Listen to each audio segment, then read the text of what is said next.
Uwian na. Ayan na guys, maliwanag na, wala nang ulan. Nagsawa din ng ulan. Nalabas ang init tapos uulan.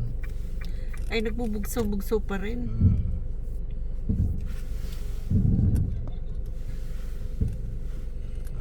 Pero maliwanag na. Mainit nga kanina eh.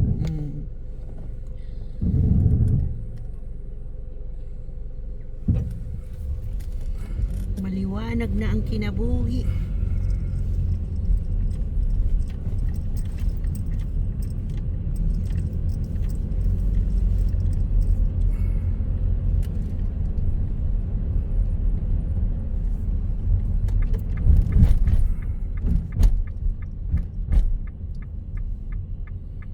Grabe lamig guys.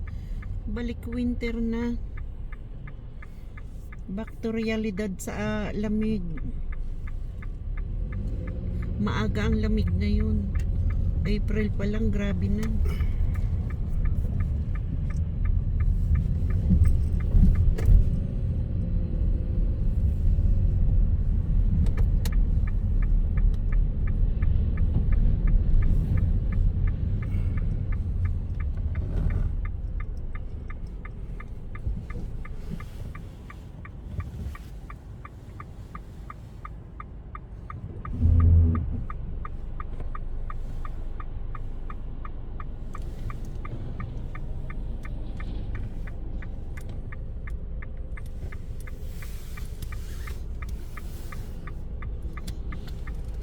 Dadaan tayong Kathmandu. Tingnan natin kung may sale. Malay mo may sale na panlamig.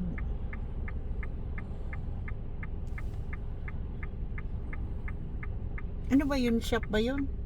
Tindahan. Tindahan rin.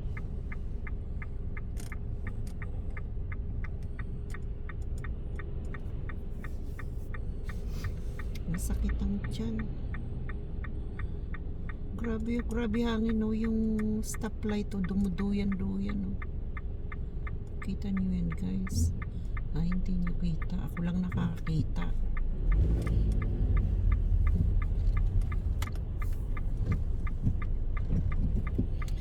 Pag naputol siya, bagsak sa sasakyan.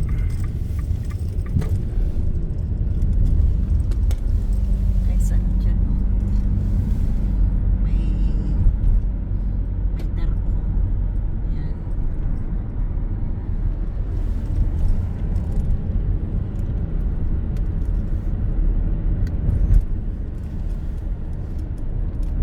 Ay.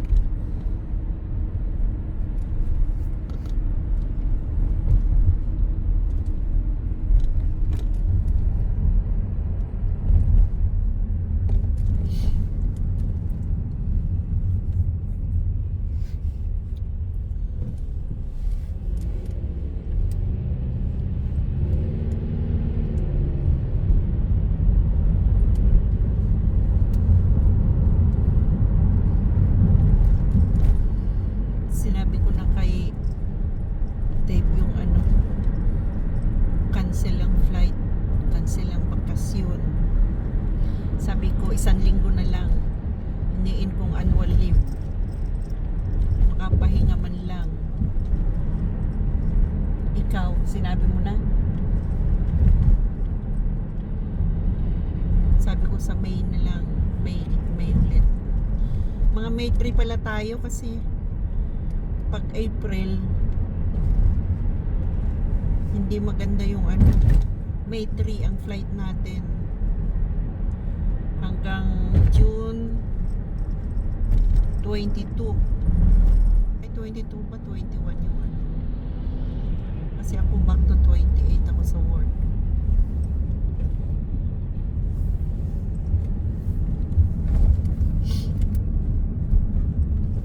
May 3 ang ilagay mo kung mag-aano ka sa annual leave.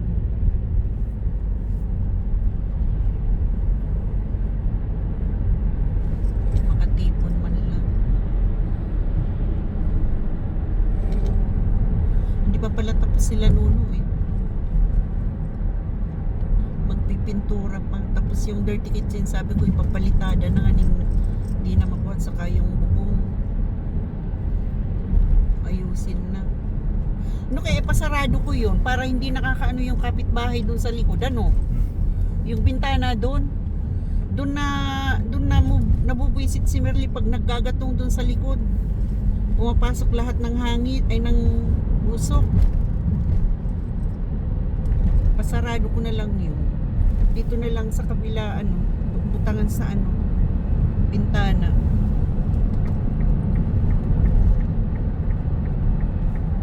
Nakakakuha ng kaaway si Merly.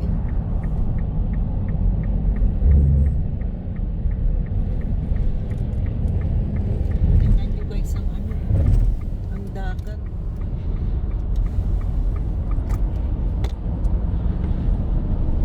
Hindi na nakita, doon na lang guys ang ano.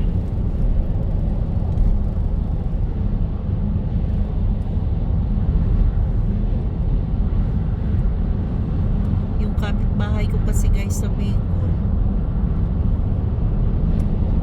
medyo may behavior, ano, ay may attitude. Yan guys, so kita niyo yung dagat, oh. Maalon.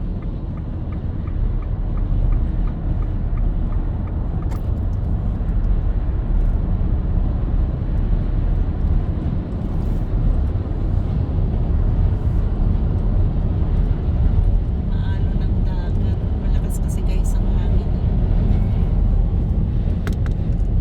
Yun na nga guys, back to kwento. Yung kapitbahay ko sa amin sa Bicol, may ano, may attitude. Yung basura itinatapon dun sa ano namin, sa bakuran namin. Bakuran talaga guys, ha.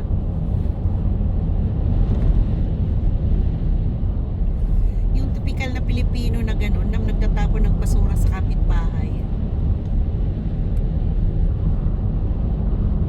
Nananadya o may inggit o ano, aywan ko kung anong meron sa kanila.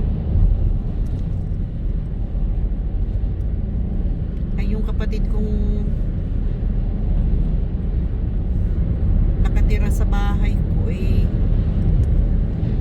nabubwisit na, nangaaway na talaga.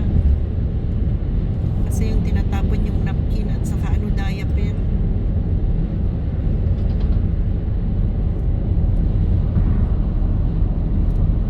Kaloka yung kapitbahay na gano'n.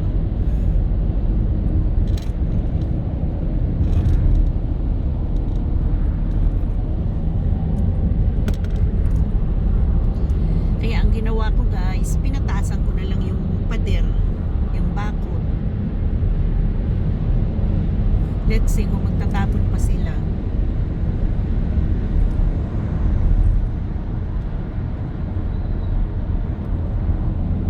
Para iwas gulo na lang guys. Mahirap yung may mga ano, mahirap yung may kaaway na kapitbahay.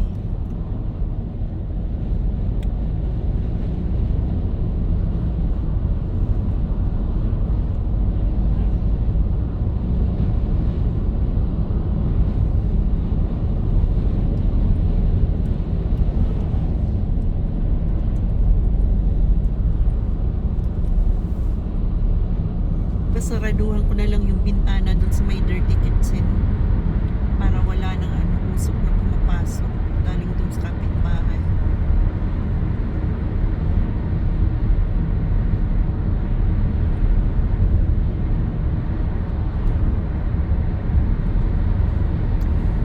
Tingnan nyo yung tubig guys, so dito sa gilid ay yung dagat, dito sa gilid, oh, kulay ano, baha. Pag dun sa kalagitnaan na kulay dagat siya, hindi masyadong kita.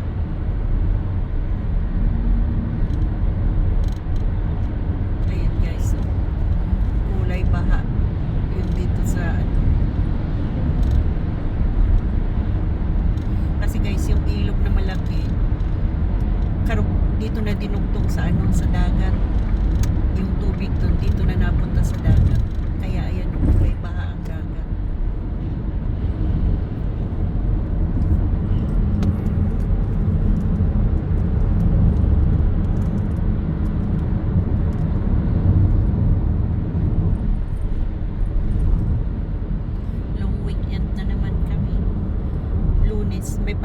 bukas ba Queen's Gate Lunes? Anzac Day.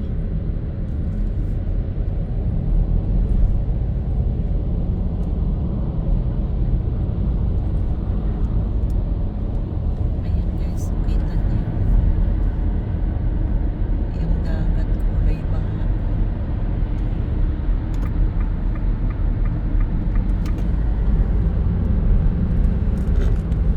Yun nga yung ano ko, dagat na kulay baha. Ang hirap din mag-isip ng ano, ng title ng vlog mo guys. Ang hirap mag-isip din.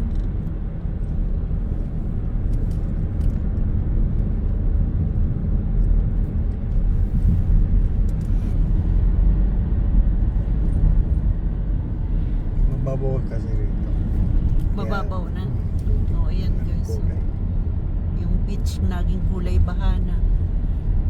Yung Pitoni Beach.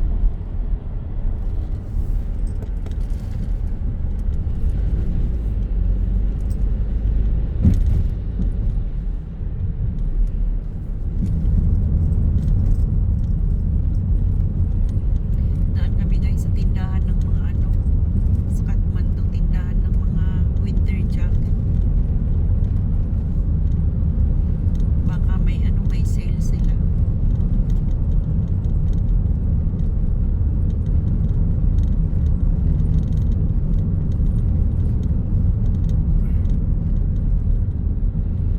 Payday today.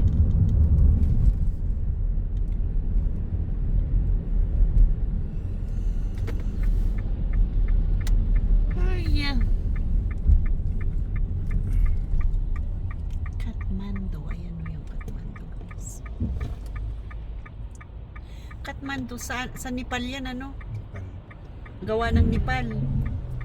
Paano naging branded gawa ng Nepal? Matibay kasi saka makapal. Ah, maganda yung gawa nila. Mm.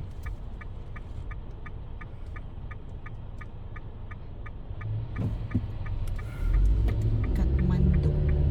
Lugar ng ano ng Nepal yan. Ah, ano yata yan eh, capital ng Nepal. Kathmandu. May parking yan sa loob.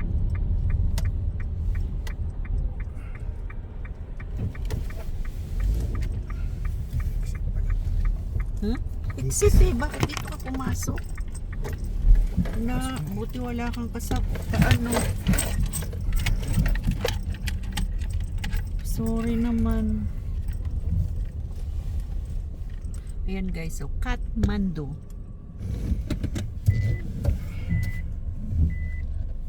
We're out there.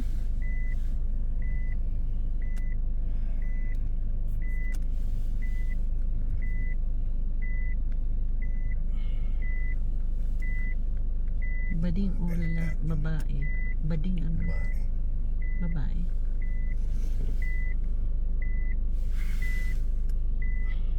Anong gagawin din niya?